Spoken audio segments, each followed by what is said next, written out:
कर्जमाफीसाठी शेतकऱ्यांनी ई-केवायसी तातडीनं पूर्ण करावी. संभाजीनगरच्या 2 याद्यांमध्ये 1,05,128 पात्र शेतकरी आहेत. जवळपास 64,899 शेतकऱ्यांची ई-केवायसी अजूनही प्रलंबित आहे. 2 लाखांपर्यंतचं कर्ज पूर्ण माफ करणार असल्याचं जिल्हाधिकारी विनय गौडा यांनी म्हटलेलं आहे.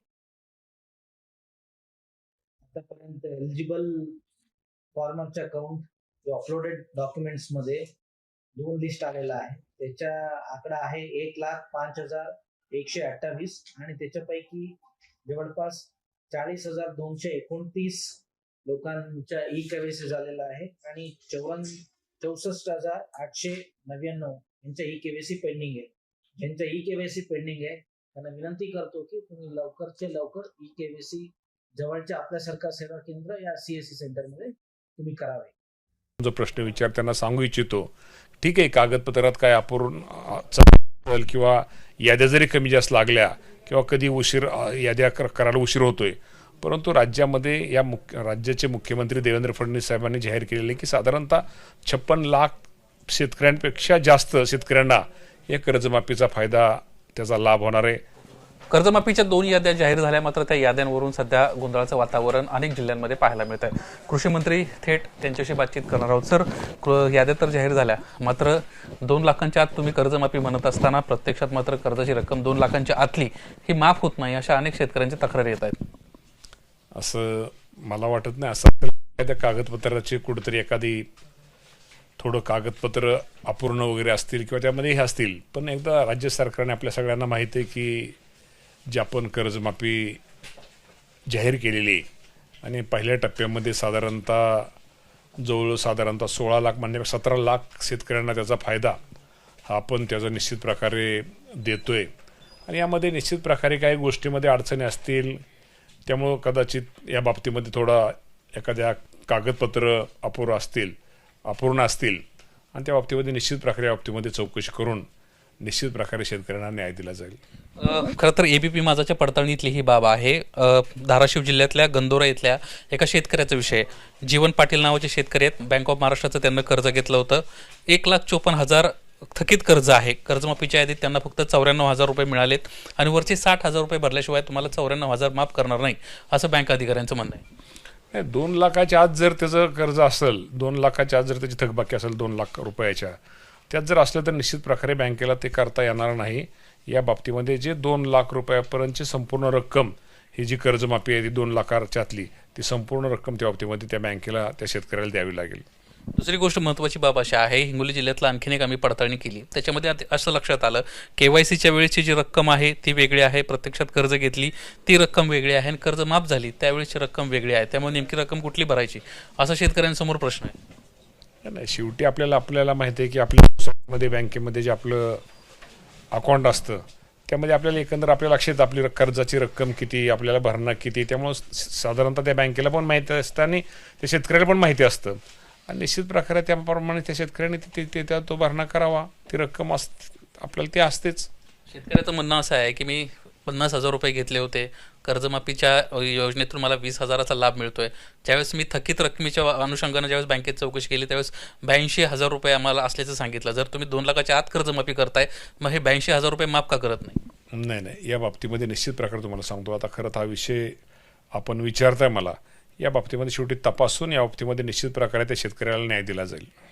पीक कर्जासंदर्भातली आणखीन एक महत्त्वाची बाब आहे. तुमच्याच पक्षाचे एक महत्त्वाचे आमदार आहेत अनिल पाटील, यांना एक विषय पीक विम्याचा विषय उपस्थित केलेला आहे. जर नॅशनलाइज बँका असतील किंवा पतसंस्था असतील, कुठलंही जर कर्ज घेतलं असेल तर शेतकऱ्यांकडून सध्या लिहून घेतलं जात आहे की तुम्हाला भविष्यामध्ये जर कुठला लाभ असेल तो घेणार नाही, अशा पद्धतीचं त्यांच्याकडून ॲफिडेव्हिट घेतलं जातं आहे, अशी माहिती स्वतः अनिल पाटील यांना देखील दिली. शेजारीच आपले ते बसलेले आहेत. सर, नेमकं काय प्रकरण आहे ते? कृषी मंत्री आपल्यासोबत आहेत. नाही, आता ज्या पद्धतीने ॲफिडेव्हिट संपूर्ण महाराष्ट्रात पीक विम्याच्या संदर्भामध्ये शेतकऱ्याकडनं लिहिलं जातं आहे, तर कुठल्याही बँकेकडनं किंवा पतसंस्थेकडनं समजा शेतकऱ्याने कर्ज घेतलं असेल तर त्या कर्जाच्या मोबदल्यात ते त्यांचा विमाही घेतल्यानंतर त्यांचा विमाही रिजेक्ट करू शकतात किंवा त्या पीक विम्याच्या बाबतीमध्ये त्यांचा नुकसान जर का झालं तर नुकसानीला सुद्धा पीक विमा कंपनी रिजेक्ट करू शकते. मी आत्ताच ते कृषी मंत्र्यांशी एक बाब लक्षात आणून दिल्यानंतर ते आता हा केंद्राशी निगडीत असलेल्यामुळे केंद्रीय कृषी मंत्र्यांशी विभागाशी जर का हा निगडीत असलेला प्रश्न जर का असेल तर राज्य सरकार केवळ पाठपुरावा करू शकतं, तर ते आज कृषी मंत्र्यांच्या मी ते कानावर घातलं. सर काय नेमकं आपण करतो यामध्ये? या बाबतीमध्ये निश्चित प्रकारे अनिल पाटील साहेबांनी मांडलेला मुद्दा एकदम बरोबर आहे आणि या बाबतीमध्ये केंद्र सरकारशी ताबडतोब या बाबतीमध्ये त्यांच्याशी बोललं जाईल, पत्रव्यवहार केला जाईल. आत्ताच केंद्रीय कृषी मंत्री शिवराज सिंग चौहान साहेबांना मी पत्र लिहिलं आहे आणि या बाबतीमध्ये निश्चित प्रकारे ती अट शिथिल करण्याचा प्रयत्न राज्य आमचा राहील. बोगस सोयाबीनच्या तक्रारी मागच्या काही दिवसांपासून सातत्याने येतात. तुमच्याकडे काही आकडेवारी आली हे देखील माहिती मिळाली.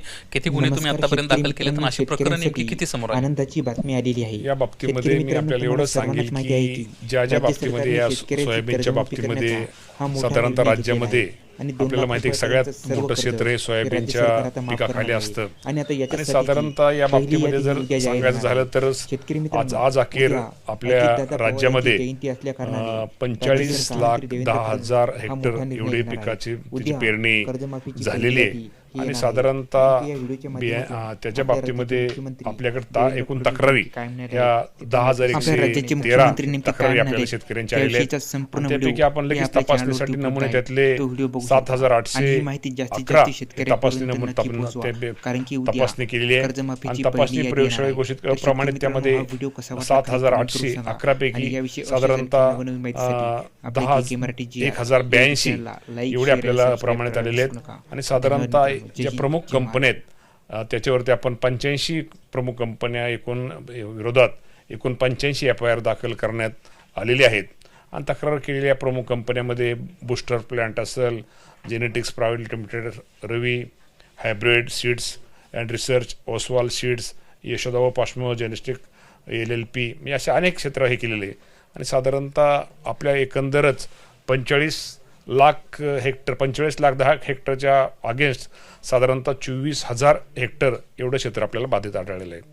यांच्यावर कायमस्वरूपी FIR तर झालेले आहेत, मात्र कायमस्वरूपी त्यांची परवाने रद्द करणं किंवा असं काही आणखीन पुढचं पाऊल तुम्ही 100% तपासांती बाबतीमध्ये आमच्या शेतकऱ्याला फसवणाऱ्यावरती आम्ही कडकात कडक कारवाई केली जाईल ह्या राज्याचे मुख्यमंत्र्यांनी जाहीर केलेलं आहे. शेवटचा प्रश्न, 2 याद्या जाहीर झाल्या, पुढच्या याद्या तुम्ही कधी जाहीर करतायत? सहकार विभागाचं तुमचं सध्या कोऑर्डिनेशन नक्कीच चालू असेल, काय माहिती मिळते? नाही, आता 2 याद्या जाहीर झालेल्या आहे. ऑटोमॅटिक सगळी कागदपत्रे झाल्यानंतर ऑटोमॅटिक 3री 4थी यादी आपोआप जाहीर होतील. त्यामुळे आपल्या माध्यमातून माझ्या शेतकरी बांधवांना मागाशी आपण जो प्रश्न विचार त्यांना सांगू इच्छितो, ठीक आहे कागदपत्रात काय अपूर्ण किंवा याद्या जरी कमी जास्त लागल्या किंवा कधी याद्या करायला उशीर होतोय, परंतु राज्यामध्ये राज्याचे मुख्यमंत्री देवेंद्र फडणवीस साहेबांनी जाहीर केलेले की साधारणतः 56 लाख शेतकऱ्यांपेक्षा जास्त शेतकऱ्यांना या कर्जमाफीचा फायदा त्याचा लाभ होणार आहे. त्यामुळे शेतकरी बांधवांना एकच विनंती करायची की ठीक आहे या 56 लाख आपण जर त्या कर्जमाफीच्या ज्या अटी आणि शर्तीत त्या जर आपण बसत असला तर यादीला जरी उशीर झाला असला किंवा यादीला जरी कागदपत्रांमुळे काय उशीर होत असलो तर घाबरू नका. आपलं नाव आपली यादीत लागणार आहे. साधारणतः 56 लाख शेतकऱ्यांना आपण तो लाभ देणार आहे. 40,000 कोटीपेक्षा जास्त रक्कम हे शासन आपल्याला कर्जमाफीच्या स्वरूपामध्ये देणार आहे. त्यामुळं अजिबात यादीच्या बाबतीमध्ये तुम्ही घाई करू नका. यादी आल्याबरोबर तुमच्या निकषात तुमची यादी नक्की नाव राहील, त्यामुळे वेगळा विचार करू नका. एका शेतकऱ्याने आत्महत्या केल्याचं तुमच्या कानावाला असेल, यादीत नाव नव्हतं म्हणून आत्महत्या केली असं सांगितलं जात आहे. त्यांच्या कुटुंबाची काही माहिती मिळाली का आणि शेतकऱ्यांना या निमित्तानं तुम्ही काय आवाहन करा? म्हणून मगाशी मी सांगितलं या यादीमध्ये शेतकऱ्यांचं नाव माझ्या आलेलं आहे की आपल्याला माहिती आहे की राजू बापूराव चुंडके ते भांबरावेरी तालुका राळेगाव जिल्हा यवतमाळचे ते शेतकरी आहेत आणि चौकशीच्या अहवालात साधारणतः त्यांनी 25 जुलै 2026 रोजी 20 प्रश्न ते केली आणि त्यांच्या नावावरती त्या शेतकऱ्याच्या 1 हेक्टर आणि 39,000 एवढी शेतजमीन आहे आणि चौकशी संबंधित शेतकऱ्याच्या नावावर सहकारी संस्थेचे कोणते कर्ज नसल्याचे आढळले.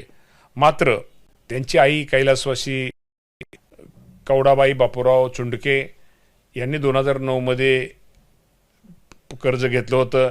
हे कर्ज 31 मार्च 2010 रोजी थकीत झाले असून सध्या मुद्दल 30,000 व व्याज 30,000 असे एकूण 60,000 इतकी थकबाकी आहे. कैलासवासी कवडाबाई यांचे दिनांक 5 मे 2020 रोजी त्या आईचं पण निधन झालेलं आहे आणि आपल्याला माहिती आहे की पूर्वी छत्रपती शिवाजी महाराजांच्या नावाने शेतकरी सन्मान योजनेसाठी पात्र असताना संबंधित कर्जमाफी रक्कम त्यांना मिळाली नाही असं त्यांचं म्हणणं आहे आणि त्यामुळं ह्या वर्षी त्यांना तो लाभ मिळालेला नाही आहे आणि त्यामुळे त्यांनी हे घेतलेले. परंतु मी आपल्या माध्यमातून सांगतो की आपणही अजूनही यादी जाहीर होते, यादी टप्प्याटप्प्याने लागतात. शेतकऱ्यांनी थोडा विचार करावा आणि शेवटी आत्महत्या हा काय पर्याय नाही, हा काय उपयोग नाही. शेवटी आपल्या घरावर आपले आई वडील, आपल्या कुटुंबातले भाऊ बहीण, आपली बायका मुलं आपल्यावरती अवलंबून आहेत. त्यामुळं ह्याला न घाबरत आपल्याला शेवटी सामोरं जावं लागेल. सरकार म्हणून आम्ही शेवटी हे सरकार शेतकऱ्यांचं हित साधणारं सरकार आहे शेतकऱ्यांचं. त्यामुळं तुम्ही निश्चित प्रकारे तुम्हाला आपल्या माध्यमातून आश्वासित माझ्या शेतकरी बांधवांना करतो की याद्या लागतील आणि याद्याची आपण सगळ्यांनी वाट पहा आणि निश्चित प्रकारे त्यात आपलं नाव असेल. परंतु आत्महत्या वगैरे करू नका ही आपल्या